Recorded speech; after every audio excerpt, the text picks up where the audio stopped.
कहानी वहीं ख़त्म हुई थी जब फ्रेंड्स हांशू से मिलने आए थे। अब हम आगे की कहानी पे नज़र डालते हैं। हांशू किसी की बात नहीं सुन रही, ये तो जिद पे अड़ी हुई है। अब तो डैनी ही इसे समझा सकता है। सो वो हांशू के पास आकर बोलने लगता है कि सुनो हांशू, मैडम शूशू कंपनी वालों से मिलने गई है। होपफुली सब कुछ ठीक हो जाएगा, तुम वापस चलो हमारे साथ। हांशू जवाब देती है कि कुछ करने की जरूरत नहीं है, मैं तो तुम्हारे लिए यहाँ पे आई थी। मुझे अब फ्लाइट अटेंडेंट बनने का कोई शौक नहीं और ना ही मुझे इस बात का कोई अफसोस है। अफसोस तो है इसे, भले ही वो डैनी को ये सब बोल रही है, पर सच तो ये है कि अंदर से ये दुखी है, नहीं चाहती कि ये अपने फ्रेंड से जुदा हो।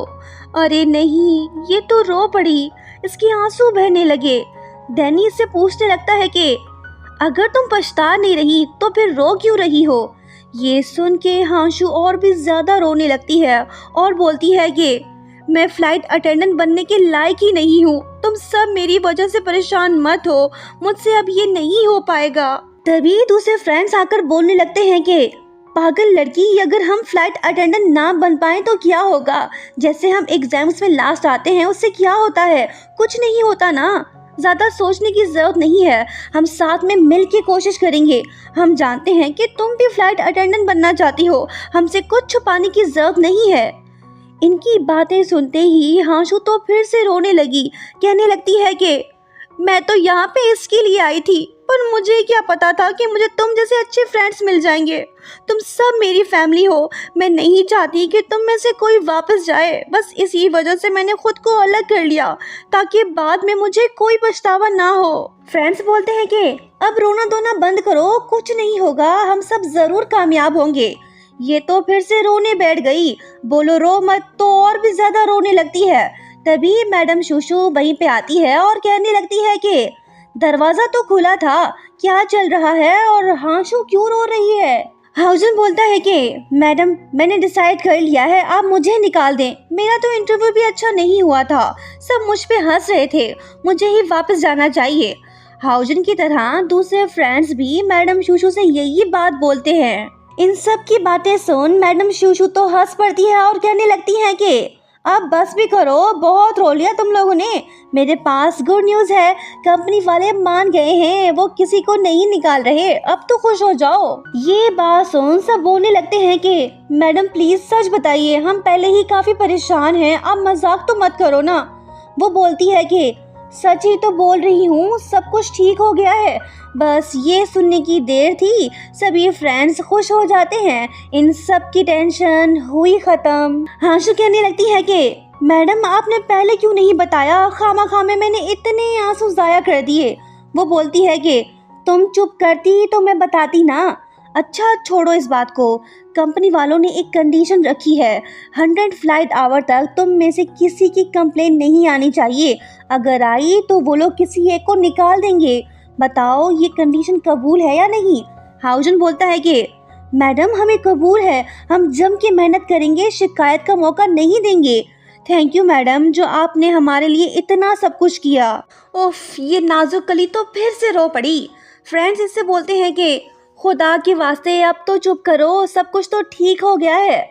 फ्रेंडशिप हो तो ऐसी, देखो ना इन सबको एक दूसरे की कितनी फिक्र है।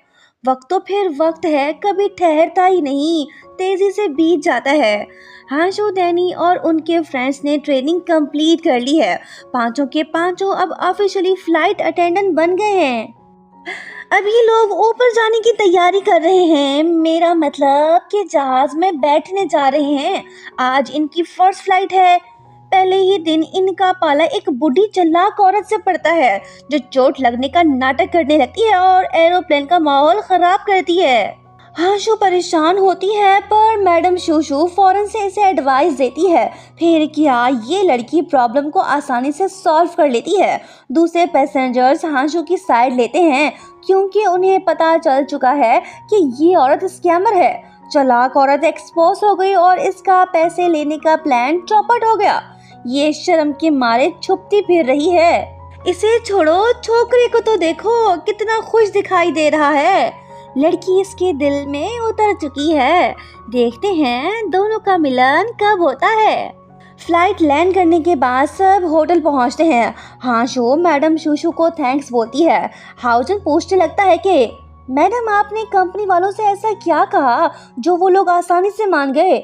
मैडम बोलती है कि मैं उनके साथ काफ़ी टाइम से काम कर रही हूँ, शायद इसी वजह से उन्होंने मेरी बात आसानी से मान ली। चलो छोड़ो इस बात को, मुबारक हो, हमारी फर्स्ट फ्लाइट कंप्लेन लेस रही। आगे कोई गलती मत करना। चलो अब साथ में डिनर करते हैं। ये सब तो बातें करने लग गए।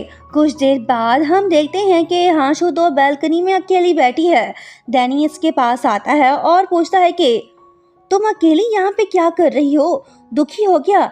हांशू बोलती है कि नहीं, ऐसी बात नहीं है, मैं तो खुश हूँ। यकीन नहीं हो रहा कि मैं एज अ फ्लाइट अटेंडेंट आसमान में उड़ी। कभी सोचा ना था कि ऐसा होगा। बनना कुछ और चाहती थी और बन कुछ और गई। तुम अपना बताओ, तुम क्या बनना चाहते थे? बस फ्लाइट अटेंडेंट या कुछ और?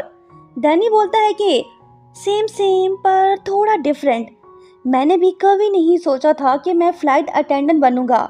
हांशू बोलती है कि अरे वाह, तुम्हारी और मेरी सोच एक जैसी है। डैनी बोलता है कि आहिस्ता बोलो, सब सुन लेंगे। ओहो, डैनी ने तो इसका हाथ पकड़ लिया। लड़की चुप सी हो गई। लगता है कि कुछ रोमांटिक होने वाला है। डैनी कुछ कहना चाहता है। हांशू भी इसकी बात सुनने को तैयार है। आखिर डैनी इससे क्या बोलने वाला है? दोनों की लव स्टोरी का क्या होगा?